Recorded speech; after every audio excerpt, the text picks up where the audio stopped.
नमस्कार, मैं हूं मनीष शर्मा। आप देख रहे हैं डिट टीवी राजस्थान की चुनावी चर्चा। राजस्थान के चुनावी रण में अब सियासी भिड़ंत तीखी होती जा रही है। बीजेपी की ओर से खुद प्रधानमंत्री नरेंद्र मोदी ने कमान संभाल रखी है। आज जोधपुर से उन्होंने गहलोत सरकार और कांग्रेस पर एक बार फिर तीखा हमला बोला। बीते 10 दिनों में मोदी तीसरी बार राजस्थान आए और खुलकर तंज कसे। सीएम गहलोत को तो साफ बोल दिया कि आप विश्राम कीजिए, अब हम संभाल लेंगे। महिला अपराध, पेपर लीक माफिया और लाल डायरी में कांग्रेस के काले राज पर मोदी ने अपने भाषण में काफी जोर दिया। हर बार की तरह मुस्लिम तुष्टिकरण को लेकर भी कांग्रेस पर आक्रामक रुख अख्तियार किया, तो जवाब में कांग्रेस ने भी मुखर होकर जवाब दिए। सीएम अशोक गहलोत ने कहा कि राजस्थान की आज देश भर में चर्चा है, पीएम यूं ही बदनाम कर रहे हैं। हमने ओल्ड पेंशन स्कीम बहाल की, 25 लाख रुपए का बीमा दे रहे हैं, मिनिमम इनकम गारंटी दी, सबसे सस्ता सिलेंडर भी देश में इस वक्त राजस्थान में ही मिल रहा है, जिससे दबाव में आकर मोदी सरकार अब धीरे धीरे उज्ज्वला योजना के तहत पैसे कम कर रही है। उन्होंने मांग की कि क्यों नहीं मोदी एक साथ ही जो सिलेंडर पर प्राइस है वो कम कर देते हैं। जोधपुर से मोदी के वार और जयपुर में गहलोत के पलटवार पर आज की चुनावी चर्चा होगी। जानने की कोशिश करेंगे कि मोदी के जो तंज भरा पूरा भाषण था उनका और जिस तरह से आक्रामक रुख उन्होंने अख्तियार किया, क्या इसके मायने हैं। और गहलोत ने आज विजन डॉक्यूमेंट 2030 उन्होंने जो जारी किया जयपुर से आज, उसमें उनका सीधे तौर पर मोदी के भाषण पर जवाब दिखा। आपको सुनवाते हैं कि क्या कुछ आज नरेंद्र मोदी ने, प्रधानमंत्री ने अपने भाषण में कहा जोधपुर से। आज राजस्थान में हर दिशा में, चहुं दिशा में रेल और रोड समेत हर क्षेत्र में तेज गति से काम कर रही है। इसी साल रेलवे के विकास के लिए करीब 9,500 करोड़ रुपए का बजट राजस्थान को दिया गया है। ये बजट पिछली सरकार के सालाना औसत बजट से करीब 14 गुना ज्यादा है। आज राजस्थान में हर दिशा में, चहुं दिशा में रेल और रोड समेत हर क्षेत्र में तेज गति से काम कर रही है। इसी साल रेलवे के विकास के लिए करीब 9,500 करोड़ रुपए का बजट राजस्थान को दिया गया है। ये बजट पिछली सरकार के सालाना औसत बजट से करीब 14 गुना ज्यादा है। आजादी के बाद के इतने दशकों में 2014 तक राजस्थान में लगभग 600 किलोमीटर रेल लाइनों का ही बिजलीकरण हुआ। 600 किलोमीटर। बीते 9 वर्षों में 3,700 किलोमीटर से ज्यादा रेल ट्रैक्स का बिजलीकरण हो चुका है। इन पर डीजल इंजन की जगह इलेक्ट्रिक इंजन वाली ट्रेनें चलेगी। इससे राजस्थान में प्रदूषण भी कम होगा और हवा भी सुरक्षित रहेगी। आज यहां जोधपुर और उदयपुर एयरपोर्ट की नई टर्मिनल बिल्डिंग का शिलान्यास हुआ है। जब ये काम पूरा हो जाएगा तो इससे राजस्थान के टूरिज्म में बहुत बड़ी वृद्धि होगी। नया टर्मिनल बनने के बाद जोधपुर एयरपोर्ट की क्षमता 10 गुना बढ़ जाएगी। उदयपुर एयरपोर्ट पर भी आज के मुकाबले 3 गुना ज्यादा पैसेंजर आ पाएंगे। जब सुविधाएं बढ़ेगी तो पर्यटक भी ज्यादा आएंगे। अब आपने देखा होगा, अभी मैं एक सरकारी कार्यक्रम से यहां आ रहा हूं। इस जोधपुर में करीब 5,000 करोड़ रुपए के विकास के काम, उसका शिलान्यास या उद्घाटन करके आया हूं आपके यहां। अभी 15 मिनट पहले सरकारी कार्यक्रम था, लेकिन मुख्यमंत्री जी गायब थे।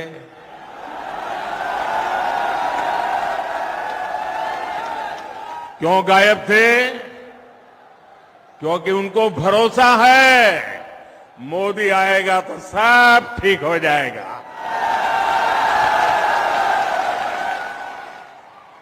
उनको मोदी पे इतना भरोसा है और इसलिए उनको लगा करे भाई मोदी आ रहा है तो बस हो जाएगा। और मैं भी उनको कहता हूं आप विश्राम कीजिए, अब हम संभाल लेंगे।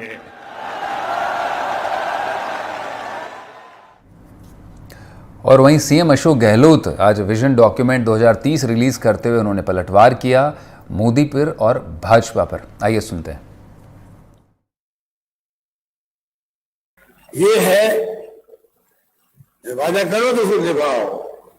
हम वादा करके निभाने वाले लोग हैं और वादा किए हैं जो निभाए हमने। अभी भी 90% तक हम पहुंच गए हैं जो गवर्नमेंट बंद लागू किया था पिछली बार पूरा करने के लिए। बजट पेश किया, करीब बहुत से पहुंच गए बजट को लेकर के। लागू होना बहुत बड़ी बात है, बहुत से पॉइंट तक अभी दिसंबर में नहीं आया है। कहने का मतलब ये है शानदार यहाँ पर काम हुए हैं, शानदार फैसले हुए हैं। इन 5 साल में हमने 6 लाख करोड़ की जीडीपी बढ़ाई है। अब अंत में 15 लाख करोड़ जीडीपी हो जाएगी इस साल के अंत में।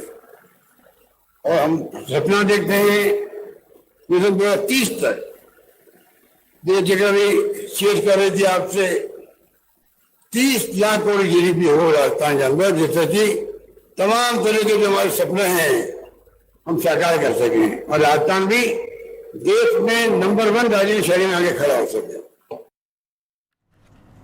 तो सुना आपने किस तरह से प्रधानमंत्री नरेंद्र मोदी का जोधपुर से वार और अशोक गहलोत का पलटवार।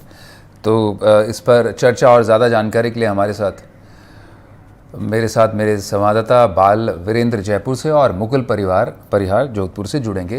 मैं सीधा उनका रुख करना चाहूँगा। आप दोनों का स्वागत है वीरेंद्र और मुकुल कार्यक्रम में।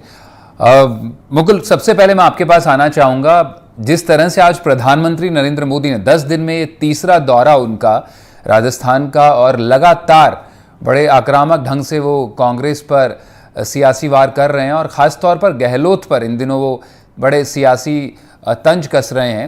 और आज तो उन्होंने खुलकर कह दिया कि आप विश्राम कीजिए, अब हम संभाल लेंगे।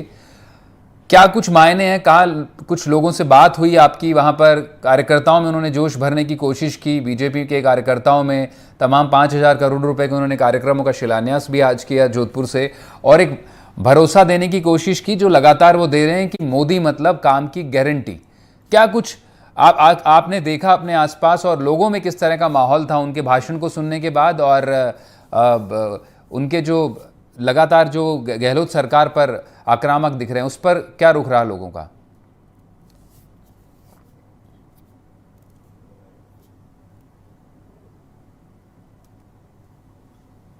मुकुल, आवाज पहुंच रही है हमारी आप तक?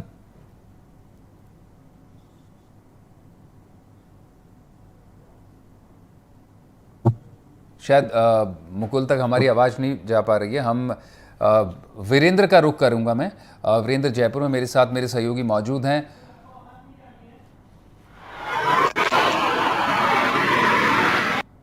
वीरेंद्र,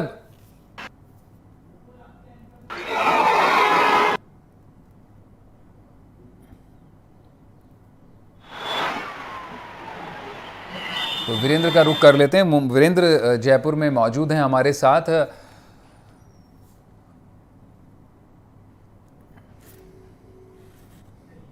तो वीरेंद्र, जोधपुर का जो वार था प्रधानमंत्री का नरेंद्र मोदी का, वहां से पलटवार अशोक गहलोत ने आज विजन डॉक्यूमेंट 2030 के जरिए जयपुर से किया। गहलोत ने साफ कहा कि बीजेपी जो है राजस्थान को बदनाम करने की कोशिश कर रही है। लाल डायरी उनकी हेडक्वार्टर में षड्यंत्र रचा गया। उन्होंने इस पूरे 4 साल के दौरान, पिछले 4 साल में सरकार गिराने की भरपूर कोशिश की। कर्नाटक और मध्य प्रदेश का उन्होंने उदाहरण दिया। उन्होंने कहा कि राजस्थान में वैसे ही शांति पसंद है, न जाने कौन प्रधानमंत्री को सब सूचनाएं दे रहा है कि जोधपुर को लेकर जब मोदी ने कहा आज, तो दंगे की बात पर गहलोत ने पलटवार किया कि कोई भी ऐसी किसी तरह की कैजुअल्टी नहीं हुई, वो राजस्थान को खामखा बदनाम करने की कोशिश कर रहे हैं। इसके अलावा उन्होंने ये भी कहा कि भाई जिस तरह से राजस्थान की सरकार मिनिमम वेजेस की गारंटी दे रही है, इनकम की गारंटी दे रही है, बीमा की गारंटी दे रही है, किसानों के हित में बात कर रही है, उज्ज्वला का खास तौर पर उन्होंने जिक्र किया कि मेरे सरकार की जो योजनाओं की घोषणा है उससे दबाव में आकर अब मोदी सरकार भी धीरे धीरे पैसे घटा रही है। क्या कुछ माहौल था, आपकी लोगों से बात हुई हो, और बाकी सियासी हलकों में क्या इस गहलोत के पलटवार के मायने देखे जा रहे हैं? बिल्कुल मनीष, प्रधानमंत्री नरेंद्र मोदी जी दौरे कर रहे हैं राजस्थान। कहीं ना कहीं राजस्थान है वो अब विधानसभा चुनाव के रंग में रंग चुका है। अगर बात की जाए राजस्थान की, तो राजस्थान के अंदर जिस तरीके से ये जो वार पलटवार की जो राजनीति हो रही है, तमाम चीजों को लेके जो अभी जिस तरीके से प्रधानमंत्री नरेंद्र मोदी ने जो लाल डायरी का मुद्दा उठाया है, या फिर जो भ्रष्टाचार का मुद्दा हो, जिस तरीके से प्रधानमंत्री मोदी ने जो छत्तीसगढ़ के अंदर जो छत्तीसगढ़ की सरकार है और जो राजस्थान की सरकार है, दोनों को भ्रष्टाचार और महिला अपराध के लेकर जो कंपैरिजन किया था। इसके अलावा अगर बात की जाए राजस्थान की, तो राजस्थान के अंदर आप जो गहलोत सरकार है वो आज जो विजन 2030 को लेकर जो गहलोत मुख्यमंत्री अशोक गहलोत है, उन्होंने जो सुझाव आए थे लगभग जो 3 करोड़ 32 लाख लोगों के, उन सुझावों एक जो डॉक्यूमेंट है वो आम जनता के सामने रखा। और उसके बाद जिस तरीके से प्रधानमंत्री नरेंद्र मोदी ने जो जोधपुर दौरे के ऊपर अपने लगातार जो अपने जो भाषण के अंदर जो वर्तमान की जो गहलोत सरकार है उसको घेरने की कोशिश, क्योंकि जिस तरीके से पीएम मोदी ने कहा है कि गहलोत साहब अब आपसे रास्ता नहीं संभल रहा है, तो आप अब हमें दे दीजिए। क्योंकि एक तरफ चुनाव है, दूसरी तरफ जिस तरीके से नेताओं के एक दूसरे पर आरोप प्रत्यारोप का जो दौर है वो अब काफी तेज हो गया है। क्योंकि आप देखेंगे राजस्थान के अंदर जिस तरीके से गहलोत सरकार एक तरफ तो जी वीरेंद्र जो है जी वीरेंद्र, वही जो वर्तमान जो केंद्र सरकार है वो यहाँ की गहलोत सरकार को जो आपराधिक मामले हो या फिर भ्रष्टाचार के मामले हो, चीजों को लेकर एक कटघरे के अंदर खड़ी कर रही है। तो कहीं ना कहीं चुनावी माहौल है, जो आरोप जाहिर तौर पर वीरेंद्र चुनावी माहौल है, और इसमें दोनों तौर से जिस तरह से प्रधानमंत्री ने बीजेपी की ओर से कमान संभाल रखी और इधर अशोक गहलोत जवाब दिए जा रहा है। आप दोनों मेरे साथ जुड़े, आपका बहुत शुक्रिया। अब मैं सीधा रुख करूंगा, बीजेपी के स्पोक्स पर्सन नमित जैन हमारे साथ मौजूद हैं और कांग्रेस के प्रवक्ता शुभदेश चौहान भी मेरे साथ चुनावी चर्चा में जुड़ चुके हैं। आप दोनों मेहमानों का कार्यक्रम में स्वागत है, शुभदेश जी आपका भी और नमित जी आपका। मैं शुरुआत शुभदेश जी आपके साथ करना चाहूँगा। 10 दिन में तीसरा दौरा प्रधानमंत्री का, और लगातार वो आप पर आक्रामक है, और आज तो उन्होंने साफ तौर पर कह दिया कि जिस कार्यक्रम में मैं रहता हूं राजस्थान का कार्यक्रम है, लेकिन मुख्यमंत्री उसमें गायब हैं, अब आप विश्राम कीजिए, अब हम संभाल लेंगे। क्या जवाब है आपका इस पर?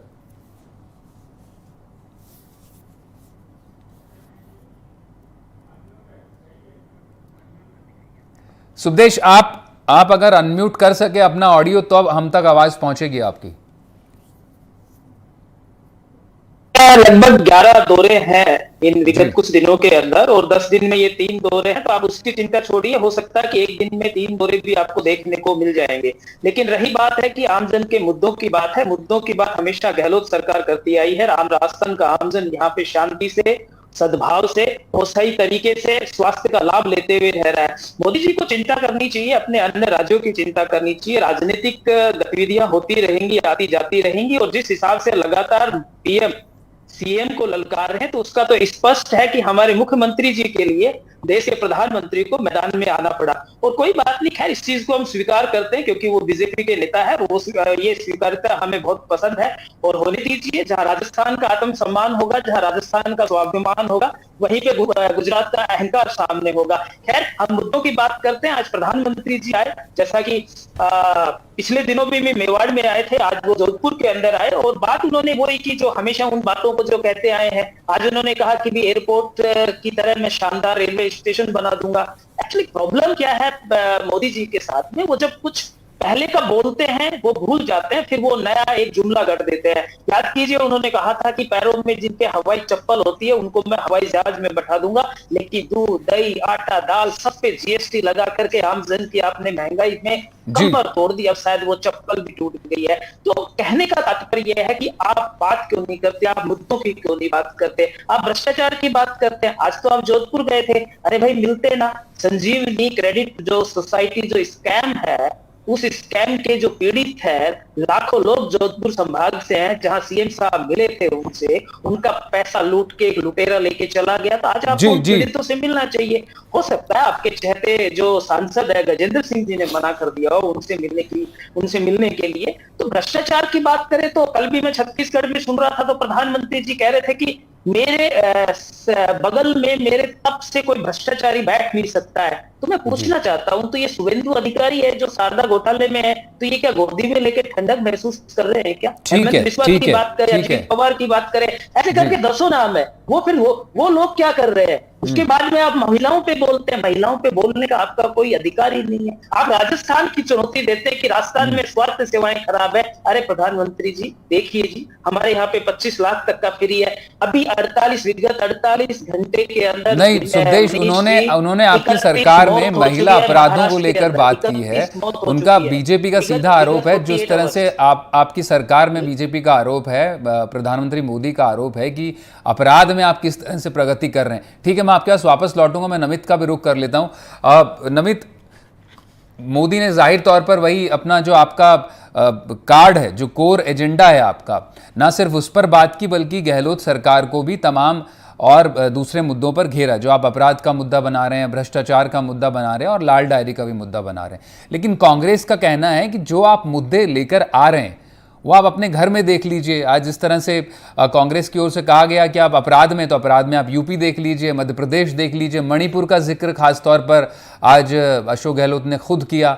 तो आप जिन मुद्दों पर बात कर रहे हैं, रोजगार की बात आप कांग्रेस बीजेपी की तरफ से हो रही है, लेकिन कांग्रेस का कहना है कि मिनिमम वेजेस की गारंटी हो या फिर रोजगार की गारंटी हो या फिर उज्ज्वला स्कीम हो, राहतें तो कांग्रेस दे रही है। तो फिर बीजेपी किस तरह की गारंटी दे रही है? जी मनीष, मैंने मेरे मित्र की आवाज को नहीं सुनी है, क्या बोले, इनकी आवाज मेरे तक पहुंच नहीं पाई जी। क्या बोल के गए मेरे को कुछ भी पता नहीं। आप सीएम अशोक गहलोत के पलटवार पर जवाब दीजिए, अगर आपने सुना तो हो गई। जी बिल्कुल, देखिए गहलोत साहब बोल रहे हैं 4.5 साल इनकी बोलती कहाँ बंद हो गई थी। आज ये बोल रहे हैं उत्तर प्रदेश की बात किनारे। उत्तर प्रदेश, आप राजस्थान के मुख्यमंत्री, राजस्थान की बात करिए ना। आपसे प्रदेश संभाल नहीं रहा, आप दूसरे प्रदेशों की बात कर रहे हैं। वहां की प्रदेश, वहां की अगर सरकार गलत काम करेगी तो वहां की जनता उनको दिखा देगी। चुनाव आते हैं, जनतंत्र है, लोकतंत्र है, वो दिखा देगी सरकार को वहां की जनता। अगर मान लो अच्छा काम नहीं हो रहा तो रिपीट कैसी हुई, दोबारा ये नमारी होगी थी कि सरकार, और वहां की जनता पसंद कर रही है। वहां के निकाय चुनाव हो, स्थानीय चुनाव हो, सब जगह मोदी जी को पसंद किया जा रहा है, योगी जी को पसंद किया जा रहा है। ये बात गहलोत साहब नहीं बोले। गहलोत साहब बोले, जरूर बोले, लेकिन वो अपने 4.5 साल के कार्यकाल में बोले कि 4.5 पूरे 5 साल तक प्रदेश की जनता के साथ उन्होंने किस तरह का व्यवहार किया है। प्रदेश की जो युवा है, जो बेरोजगार युवा है, वो गालियां दे रहे हैं, वो बदुआ दे रहे हैं, उनको जवाब दे। नमित सबसे बड़ा रोजगार को लेकर तो रोजगार को लेकर तो बड़ा सवाल खुद केंद्र सरकार पर भी है, काफी बड़ा सवाल है। भले ही प्रधानमंत्री आज भाषण में रोजगार की गारंटी भी दे रहे हो, लेकिन रोजगार का पिछले कुछ वर्षों में केंद्र पर बड़ा सवाल उठा है, क्योंकि रोजगार के करोड़ों रोजगार के वादे आपने भी किए थे। सवाल किया है, उसका जवाब दे रहा हूँ। जो गहलोत साहब ने सवाल किया उसका जवाब दे रहा हूँ मैं उसके बारे में बता रहा हूँ। इन्होंने 4.5 साल, पौने 5 साल केवल सरकार बचाने पर ध्यान रहा, अपने खुद के विधायकों वो भी आप ही पर आरोप है। उनका कहना है कि अब चुनी हुई सरकारें गिना देते हैं, तो इसलिए मजबूरन उन्हें होटल्स में बैठना पड़ा। गहलोत का साफ कहना है कि आपने मध्य प्रदेश में सरकार गिराई, कर्नाटक में गिराई, बाकी राज्यों में भी आप उसी तरह से चुनी हुई सरकारें गिनाते हैं, तो उनकी मजबूरी है कि वो होटल में जाके उन्हें सरकार चलानी पड़ी। जी, होटल में रहो ना, कौन मना करता है, जनता के बीच में तो रहो। हमने कौन सी सरकार गिरा दी? नहीं, उनका आरोप है कि आपने मजबूर किया उन्हें होटल्स में रहने के लिए। कमल तो नहीं है, इनके भी एक विधायक हमारे भाजपा ज्वाइन करे हैं, इनके विधायक जो दिव्या मदेना जी वो इनके खिलाफ हो जाती है, इनके विधायक भरत सिंह है वो सिर का मुंडन करा लेते हैं और कहते हैं मैं अर्पित करूंगा गहलोत साहब से मिलकर इन बालों को। इनके जिन विधायक के लिए वो बोलते आ रहे थे 1.5 साल से कि अगर राजेंद्र गुड़ा जी नहीं होते तो आज मैं यहाँ खड़ा नहीं होता, अगर राजेंद्र गुड़ा जी नहीं होते तो मैं आज में मुख्यमंत्री नहीं होता, और फिर उन्हीं को बर्खास्त कर देते हैं जब इनके खिलाफ आवाज उठाते हैं। इन्हीं के विधायक, इनके आप देख लीजिए, इनके जो मंत्री है, खेल मंत्री अशोक चांदना जी, इनके खिलाफ धरने पर बैठे, वो इन्हीं के मंत्री, इनके विधायक, इनके खुद के घर में फूटा रासा मचा हुआ है और ये बात करते हैं। इनसे बस इनको तो फूफा जी बनना आता है, केवल नहीं साहब मुझे नहीं जाना। पहले बहाने बनाते थे कि मेरे हेलीकॉप्टर को अनुमति नहीं दी गई। जाते ना भी आप जोधपुर में सरकारी कार्यक्रम था, क्यों नहीं गए? मैं जोधपुर में गए और नए चित्तौड़गढ़ में गए, उसमें भी जाना चाहिए। केवल और केवल हमारे गाँव में पहले कहावत थी कि वो फूफा जी जो भी रूस के बैठ जाते थे, जैसे बैठ जाते हैं। नमित, एक बड़ा सवाल, नमित, आपको जाना चाहिए। अरे भाई नमित, मेरा भी एक सवाल ले लीजिए, समय बहुत कम है। मैं एक सवाल और पूछ लूँ आपसे, आप जवाब लंबा दे रहे हैं। मैं पूछ रहा हूँ आपसे कि सीएम गहलोत लगातार ये कह रहे हैं कि मोदी भी जाहिर तौर पर अपने भाषण में कहते हैं कि मेरे लिए कोई जाति मायने नहीं रखती, गरीबी सबसे बड़ी जाति है। उन्होंने जगदलपुर में कहा परसों। गहलोत का कहना यह है कि गरीब का आप ख्याल रखिए, हमें कोई मनाही नहीं है, लेकिन आप जिस तरह से राजस्थान में उन्होंने सोशल सिक्योरिटी स्कीम्स की है और उन्हें कानून बनाने की कोशिश की, आप देश भर में बना दीजिए, बड़ा गरीबों का भला होगा उससे। आप क्यों नहीं कर देते हैं सोशल सिक्योरिटीज पर जिस तरह से गहलोत मांग कर रहे हैं? आपने महिला आरक्षण पर कानून बनाया, वैसे सोशल सिक्योरिटीज पर क्या बात करेंगे? सोशल सिक्योरिटी पे आप देखिए, 5 दिन पूर्व जयपुर में कांड हुआ, वो एक घटना थी, उस दुर्घटना को किस तरह का रूप दिया गया। आप बात करें सोशल सिक्योरिटी की, उस दुर्घटना को इन्होंने सांप्रदायिकता का रूप दिया और 50 लाख का चेक काट कर एक अनुकंपा पर नौकरी और डेयरी को तलवट कर दिया गया। ये बातें करते समाज की, ये बातें करते जातिवाद की, ये बात करते तुष्टिकरण की। आप देखिए, एक बच्ची, उसके पिताजी उसकी गोद में सिर रखकर उसके हत्या हो गई, वहां शिखर में जिम्मेदार है, उसको मुआवजा नहीं दिया। कन्हैयालाल को इन्होंने 5 लाख का मुआवजा दिया और यहाँ 50 लाख का काट दिया इन्होंने। एक बच्ची जिसकी भट्टी में रेप के बाद उसको भट्टी में जला दिया गया, उसको क्या दिया इन्होंने? आप ऐसे 50 उदाहरण देख लीजिए जहां पे इन्होंने। ठीक है, जवाब ले लेते हैं सुबदेश से भी जवाब ले लेते हैं, कांग्रेस से हैं, सुबदेश से भी जवाब ले लेते हैं। सुबदेश, उम्मीद है आप तक आवाज पहुंच रही है मेरी। सबसे बड़ा सवाल तो आप पर जी की आवाज नहीं आ रही। जी, मेरी आवाज आ रही है। सवाल मैं ही पूछ रहा हूं आपसे, आखिरी पड़ाव में है। एक मेरा छोटा सा सवाल है, आप संक्षिप्त में जवाब दीजिएगा। लगातार आप social security scheme, welfare schemes का अनाउंसमेंट कर रहे हैं, लेकिन अपराध को लेकर राजस्थान की जो छवि, आप गहलोत कह रहे हैं कि राजस्थान की देश भर में चर्चा है, जाहिर तौर पर चर्चा है, मिनिमम गारंटी इनकम को, गारंटी स्कीम को लेकर के चर्चा है, उज्ज्वला को लेकर चर्चा है, और ओपीएस को लेकर भी चर्चा है, लेकिन चर्चा अपराध को लेकर भी है, खासतौर पर वुमेन एट्रोसिटीज और क्राइम को लेकर के भी चर्चा है। उस पर क्या जवाब देंगे आप?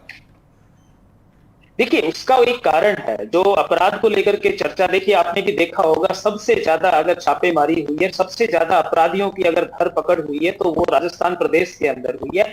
अपराध की जो संख्या की आप बात करते हैं, उसका मतलब होता है कि नंबर ऑफ जो एफआईआर है उसका बढ़ना। उसके लिए सबसे बड़ा कारण ये था कि हमारी सरकार ने, अर्थात गहलोत सरकार ने ये निश्चय किया कि जो भी व्यक्ति थाने में पहुंचता है उसके लिए एक एफआईआर को कंपलसरी किया, उसके लिए एक अभियान चलाया गया, बाकायदा कानून बनाया गया। तो उसमें होता क्या है कि जब व्यक्ति थाने पे जाता है तो थाने के जाने के बाद में वहां पे कंपलसरी जो एफआईआर है, उस कंपलसरी एफआईआर की वजह से अपराध की संख्या आप एज ए एफआईआर के बतौर उसको आप देखते हैं, तब वो एफआईआर की संख्या बढ़ती है।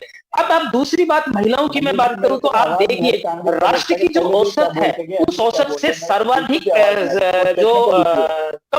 सबसे कम समय के अंदर अगर जो चालान पेश किए हैं वो राजस्थान सरकार अर्थात राजस्थान पुलिस ने किए हैं। वुमेन्स प्रकरण के अंदर पूरे भारत के औसत से भी कम समय के अंदर, सर्वाधिक कम समय के अंदर अगर जिसको हम चार्जशीट बोलते हैं वो कोर्ट में पेश की है। लेकिन दूसरा, सुखदेश, आप एक और एनसीआरबी आंकड़ा के आप ले डेटा लीजिए। जो है वो दूसरा झूठ आंकड़ा इस नहीं बात को बोलते हैं। साबित करता है कि वसुंधरा सरकार के अंदर जो मुकदमे थे कोर्ट से थाने में आने के, जिसको हम इस्तेगासा बोलते हैं, आप मूल उनकी सवाल संख्या पर जवाब नहीं दे रहे हैं। जो मैं 70% हार्ड फैक्ट पर होकर बात कर रहा हूं 30% कि पे आ गई। एनसीआरबी के इसका डेटा में तात्पर्य ये सुखदेश, होता है कि जब आप सीधे थाने में जाते हैं तो वहां पे एफआईआर दर्ज होती है, अपराध यहाँ बिल्कुल शिकंजे में है, तुरंत रूप से कार्रवाई होती है। और रही बात है, लेकिन फिर भी अपराध थम नहीं रहे। आप दोनों मेरे साथ जुड़े, बहुत शुक्रिया आपका। सुखदेश, नवीद, दोनों मेहमान आप मेरे साथ जुड़े, आपका बहुत बहुत शुक्रिया।